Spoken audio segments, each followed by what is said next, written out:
बिस्मिल्लाहिर्रहमानिर्रहीम। अस्सलाम वालेकुम। आज मैं आपके साथ शेयर करने जा रही हूँ आलू की बहुत ही मज़ेदार रेसिपीज बनाने का तरीका। सिर्फ 5 मिनट में आप मज़ेदार आलू बनाएं और मज़े से खाएं। तो इसके लिए आप 4 से 5 जो दरमियाने साइज़ के आलू लें। इसको आप नॉर्मल उबाल कर इसका छिलका उतार लें और आप इसको इस तरह के टुकड़ों में काट लें। इसको आप दरमियाने साइज़ के टुकड़ों में काट लें, जो ना ज़्यादा बड़े हों ना ज़्यादा छोटे हों। इस तरह आप काट कर एक साइड पर रखें। फिर आप चूल्हे पर कढ़ाई या देगची या कोई भी बर्तन रखें। इसमें आप आधा कप सरसों का तेल डालकर इसको गर्म कर लें।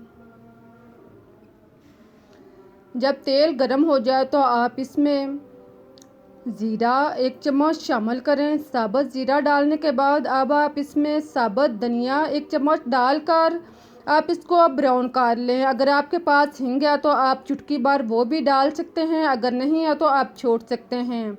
इनको ब्राउन करने के बाद अब आप इसमें कटे और उबले हुए आलू डालें और इसको आप ब्राउन कर लें।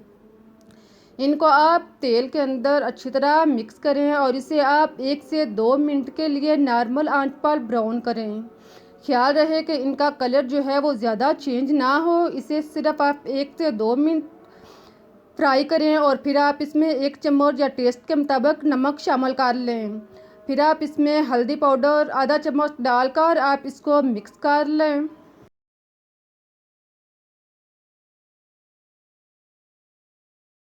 इनको अच्छी तरह मिक्स करने के बाद अब आप इसमें 2 से 3 अदद कटी हुई हरी मिर्च शामिल करें।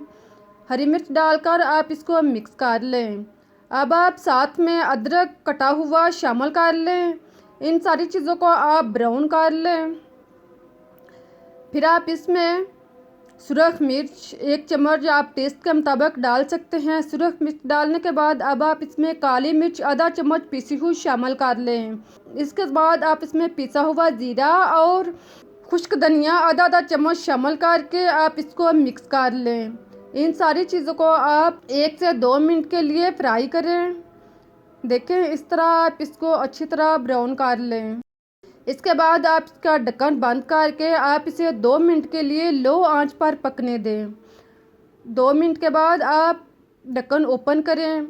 चम्मच चलाकर आप मिक्स करें। आलूओं को आप ऊपर नीचे अच्छी तरह मिक्स कर लें। आप देखें आलू जो हैं वो नॉर्मल हो चुके हैं।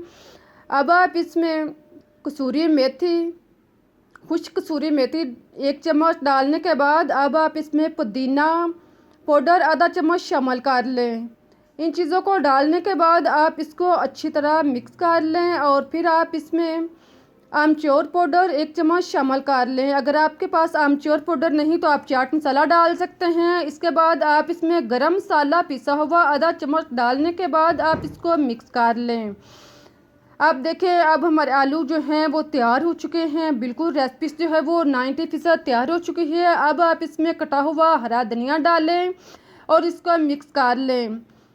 हरे धनिया को मिक्स करने के बाद आप चूल्हा बंद कर दें और सालन को उतार लें। आप देखें कि कितना अच्छा और मज़े का सालन हुआ है। जब इस तरह का सालन तैयार हो जाए, आलू इस तरह के तैयार हो जाएं, तो आप इनको उतार लें। अब आप इसको प्लेट या डिश में डालकर खाने के लिए पेश करें। खुद खाएं, घर वालों को दें। आप इसको रोटी के साथ, चावलों के साथ, लंच टाइम में या सुबह के टाइम किसी भी टाइम आप इसको बनाकर खा सकते हैं। बहुत ही मज़ेदार और आसान रेसिपी है। उम्मीद है कि आप लोगों को रेसिपी पसंद आएगी। अगर रेसिपी अच्छी लगी है तो इसे लाइक करें, चैनल को सब्सक्राइब करें और शेयर करें ताकि मैं आपसे इससे बेहतर और मज़े की रेसिपीज़ आपको टाइम तक पहुंचा सकूं। आप मुझे इजाज़त दें इस दुआ के साथ कि अल्लाह हमेशा आपको खुश रखे, आबाद रखे और मुस्कुराता रखे। अल्लाह हाफिज़।